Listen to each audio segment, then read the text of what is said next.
#1 morning sports show. Vandermeer and Lopez from 6 to 10. Brian Straw, Greg Cook with you, Sports Radio 610, 713-572-4610. Vontae Leach. I'm stupid.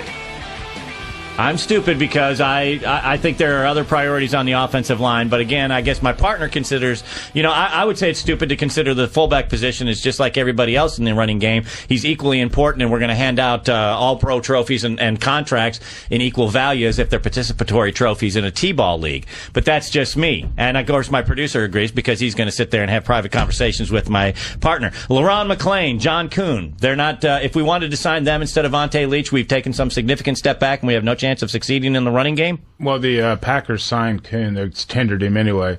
Let's see. Despite the proliferation of 3 wide receiver and 2 tight end offense, nearly 2/3 of NFL teams, 21 of 32, opened the 2009 season with a fullback in their lineups. The top fullback in the lineup. Wait. Listen. The top 14 rushing teams in the league and 16 of their 17. You got to get where people can disagree with that without you getting all upset. But I'm going to go ahead and say, no, you know what? I'm upset with you called me stupid for not agreeing with you. 17 clubs. It's funny how that works. Okay. Let me finish this. Top 17 clubs in rushing offense had fullbacks on their rosters. Of the 15 players in the league who rushed for 1,000 yards or more, all but Rashard Mendenhall played with a conventional fullback as the lead blocker. In 2008, all top 10 rushing teams played with a fullback. Who are those top 10 rushing fullbacks? I don't have that right here. Well, but it's such an integral part of the success of the offense. I'm surely you'd know. Name 3 of them. All right, they're not important. The fullback's not important. You're right. Noel, welcome to Sports Radio 610. Hello. Hey, Noel. Yeah, obviously, since we don't agree that, I totally disagree that a fullback is important. That just is indicative of the fact that you've never played the game. I'm curious. You're right, Noel. I've never played the game. Never even watched it. I don't even know actually a football. How many players are on the field at the time? Gee, I don't know. 11 on offense, 11 on defense. Anyway, I'm curious, since you don't think that the fullback position is not important, back when Moose Johnston was playing for the Cowboys, can you name me any of the offensive linemen? Or even still, when Mike Allstott was with the Buccaneers, do you know any of those offensive linemen? Yes, I do, actually, Noel. And by the way, I did not say it's an unimportant position. I said it's not as important as other positions. Go ahead and understand what I'm saying when you're going to sit and call me out. Joel in Garden Oaks, welcome to Sports Radio 610.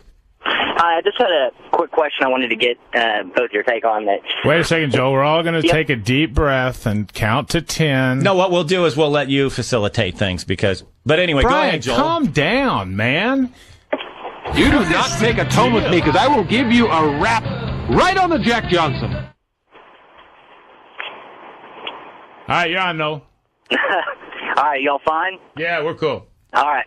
And then my question is, in terms of the Texans and where they're headed, where they've been, et cetera, and you mentioned Al Davis, just curious on your both your takes as to whether or not the real problem is that the owner of the Texans, while he may mean well, is always going to choose individuals that kind of fit a certain mold, no matter if it's a head coach, a GM, or what have you. So at the end of the day, the Texans are going to kind of plod along in the manner they have, and it's just going to have to maybe just get lucky before we actually get some true success. Thanks.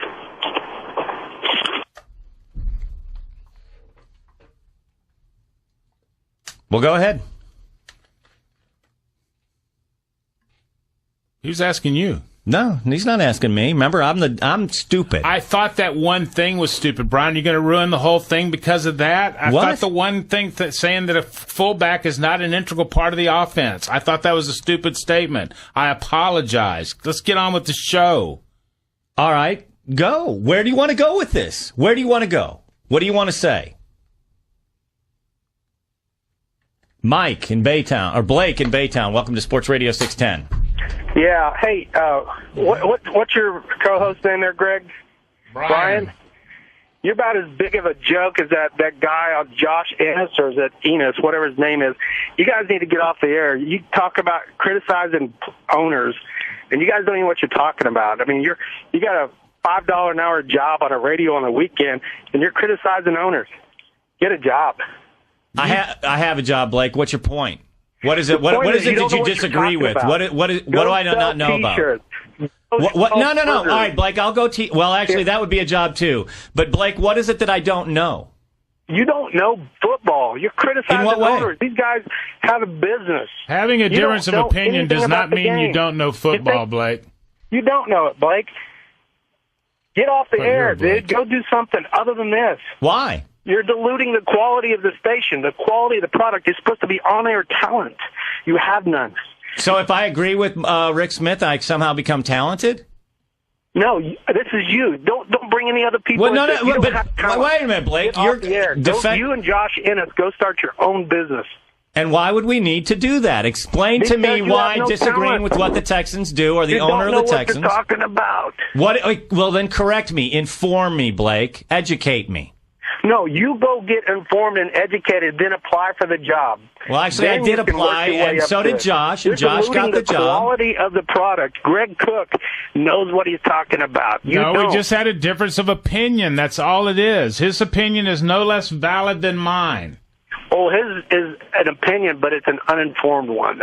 So the bottom line is... Why is your opinion informed? Why is mine wrong? Why is yours informed? Move on. Brian, move on. Okay, Blake. Thanks for the call. The sun'll come out tomorrow, so you gotta hang on till tomorrow. Come what may. Tomorrow, I love you. Tomorrow, you're always a day. There you have it.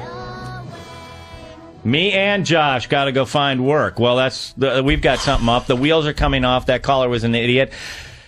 I'm unprofessional. There you have it. 713-572-4610. Weigh in on it if you'd like. Brian Straw, Greg Cook with you. Here's my, I don't know. I guess I'm struggling to find... We're just having a disagreement on the importance of a fullback. If you want to be a smash-mouth football team that I would like to see the Texans become, and you have a running back like Arian Foster, I think they're best suited with a fullback. Some teams, the Minnesota Vikings, for instance, Adrian Peterson does not like having a fullback. He likes being in a one-back set. So that makes it right for them. I just don't think for the Texans it's right, and I think Vontae Leach is an integral part of the team who I would re-sign. All it is was a difference of opinion. Look, that's all it is. I made an unfortunate statement of thinking that it was stupid not to think that way. It's not. A lot of the ways that I think people think are stupid. I don't take it personally, though. I didn't mean it personally. So if I said anything that offended, I apologize.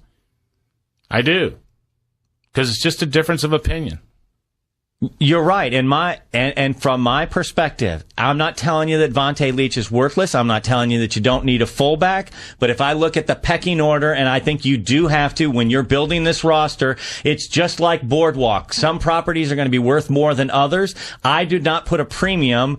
You know, it's not the navy blue of Boardwalk and Park Place. It's not the green. It's not the yellow. I'm not saying it's the powder blue of what is it, Ventnor, and but I don't think the fullback is a high priority list. If I look at free agents, and you talked about it. Kuhn was tendered. McLean in Baltimore, if you want to go ahead and spend on some of probably the better fullbacks in the league. But I don't think if you look farther down the list at a guy like Jason Snelling with the Falcons, if you had him, if you replaced him with Vontae Leach and saved yourself some money, I don't think that's going to kill you. I don't think Brian Leonard, actually, with the Cincinnati Bengals, or Corey Hall, the backup in Green Bay. I think if you had Corey Hall in here, and you could probably get him for, a third of what you're spending on Vontae Leach, I don't think that's the end of the world. I didn't think they'd re-signed Vontae Leach. Well, they haven't. And actually, they didn't even tender him. So, he's a free agent. But you had said, you think they're going to bring him back, and they might. Obviously, they bring back a lot of these guys. But I'm not. Look, I'm a big boy. I don't care whether you call me stupid. But I do defend my position on this, and that's where I guess wasn't we're going calling to you agree. Stupid. I thought the position was stupid. And still bad choice of words, because I don't want to get you riled up again. Lesbian Craig out of Mobile. Welcome to Sports Radio 610. Brian Straw, I'm cracking up, man. I'm cracking up listening to you guys. I was fired for listening to that, man. Stop arguing with your co-host. It doesn't make for good radio. Well, actually, it makes for great radio. But when they call you in to reprimand you and slap you, and when Gavin looks you dead in your eyes and gives you that silent but very, very effective reprimand, he's going to tell you that it doesn't make for good radio. But take it from a blogger who's going to kill your ass Monday morning for this. It makes for great radio. It's extremely entertaining, man. Greg. Yes. Could you completely call him an idiot or something again so I can get me a Coke and kick my feet up? I'm not doing. No, I didn't. Man. I'm not doing any of that. Brian Straw, you're not an idiot, man. You just have a strong opinion about something. Take it from me. I'm a guy with strong opinions, and people think is an idiot. Yeah, and I've read your strong opinion. I think I was DUMAZZ was how I was. I think that's how it was. No, I don't think I've ever written about you, my man. You have me confused with one of the other bloggers. That must have been one of the other bloggers. Yeah, you've never been on my radar. In fact, I actually respect your football opinion. Well, we'll check out Monday, and I can look forward to the bash. Can I ask a quick question, though? Yes, sir. Where does Lesbian Craig come from? Real quick, I'll give you the quick answer on that. I'm a huge Cheryl Smooth fan. My brother played up at Texas Tech, and he was up at school up there together with Cheryl. And I was just always a big fan of her. So when she flipped the script, I flipped the script with her, pimp. I got you. Okay, right, okay, player. Enjoying the show, man. All right. Thanks, Lesbian Craig. Your thoughts, 713-572-4610, plus the NFL's best man. We've got to get to that, too. Sports Radio 610. Houston's home of the Texans. And the punt is blocked. And the Rockets. He raises up for a 3. It drills it. Sports Radio 610.